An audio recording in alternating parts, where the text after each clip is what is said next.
Welcome back. Well, the Prime Minister is under pressure from the United States to lift defence spending to 3.5% of GDP, with both Pete Hegseth and Sebastian Gorka urging him to do more to protect Australians. So far, Albanese has rejected these calls. Well, to discuss this and more, joining me now is Shadow Finance Minister James Paterson. Great to see you. And new introduction there. First time I've had you on the show in your new portfolio. So the Prime Minister is set to meet with President Trump at the G7 summit later this month. Is this going to be adequate for him to just fob off the President, saying that the defence spending at just under 2%, as it is now, is enough? Well, Shari, any respected national security expert will tell you Australia is not spending enough to defend ourselves in the era that we live in. But what I thought was most remarkable about the Prime Minister's refusal to even entertain this idea of increasing defence spending is he said that it's a matter of sovereignty. We're going to underinvest in our national security and defence because we want to uphold our sovereignty. I mean, that's an extraordinary thing to say. It's like refusing to eat your vegetables because your parents told you to. You know that it's good for you, you know you should do it, but because your parents told you to do it, you're going to refuse to do it. And the Prime Minister's coming across as really childish here, and in an uncertain strategic environment we need grown-up leadership, and he needs to step up to the plate and deliver the defence spending that we all know we need.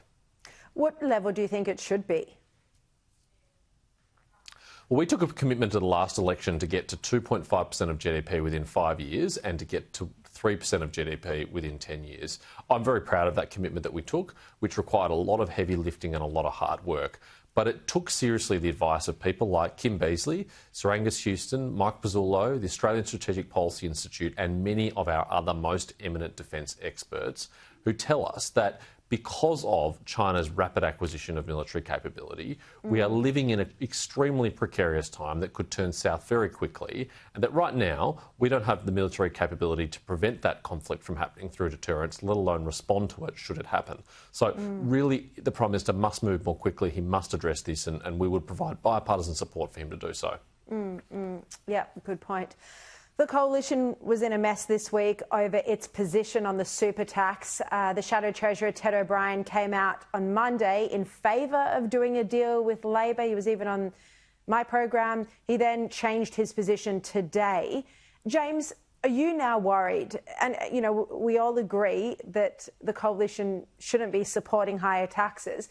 But are you now worried that the final legislation will be worse because Labor's going to arrive at their position through a negotiation with the Greens? I'm very comfortable where we landed on this issue, Shari, because it goes to a core Liberal principle. As you say, the Liberal Party is the party of lower taxes, and we should never make Labor's task of raising taxes any easier, nor should we provide them with a fig leaf of economic responsibility by engaging in negotiations with them to raise taxes. The truth is that we can't stop Labor doing this because with their coalition partners in the Greens, they do have a majority in the Senate, but that won't stop us fighting it, and we're going to fight it as hard as we can, and we can only hope that sense prevails within the Labor Party and they realise the harm that they're going to do to our economy right now. When business investment is at record lows, the last thing our economy needs is a tax on investment, and that's effectively what Jim Chalmers is doing with this tax. Well, see, he seems pretty adamant that he is going to stick with it. He's given press conferences and media interviews in the past couple of days where he has defended it, saying, in effect, that he needs higher tax revenue to deal with all the spending. And another idea, of course, would be to cut spending, but, of course, the Albanese government's not going to do that. I want to turn to this story that's just broken this evening. News.com.au's political editor, Samantha Maiden, has been disinvited by a Sydney University student-run newspaper, Ani Soir, to speak at a student conference.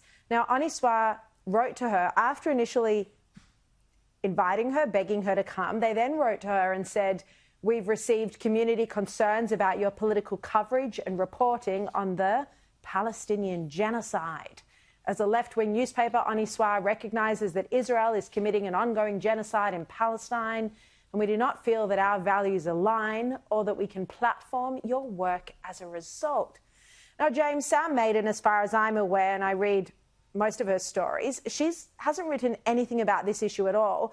But that's beside the point. I mean, this is serious discrimination, isn't it? Because if they won't have Sam Maiden speak, they'd never have a Jew speak.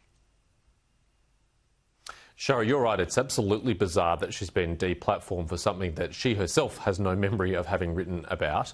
But as you say, it doesn't matter, even if she'd been a prolific writer on Israel-Palestine issues, and even if she'd taken a stance that the paper disagreed with. One of the tests of journalism is being able to engage with ideas that you disagree with. And one of the things you would hope would be happening on university campuses of all places is engagement with ideas that you disagree with, some that you might even find offensive or troubling, or that you disagree with profoundly. But of course, we know that in the modern school of journalism and on modern university campuses, that is increasingly rare. And what I want to do is actually pay tribute to David Marr here, who has himself decided to withdraw from the conference because of their decision to deplatform Sam Maiden. Now, David Marr is a man of the left, but he's from a generation of people on the left when they did support freedom of speech, and who understands how critical and important that is to journalism. And so I think he's demonstrated himself to be a person of principle. It deserves to be, praised here.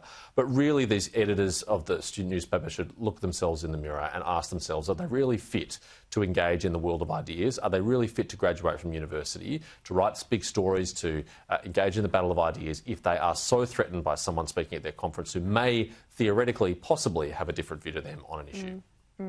I want to echo your congratulations to David Marr for, out of principle, pulling out of the event. Now, I'm not going to name them, but I do understand there are other high-profile journalists who are still speaking, and I hope they withdraw as well, because this is truly discriminatory. All right, James Patterson, thank you so much, as always.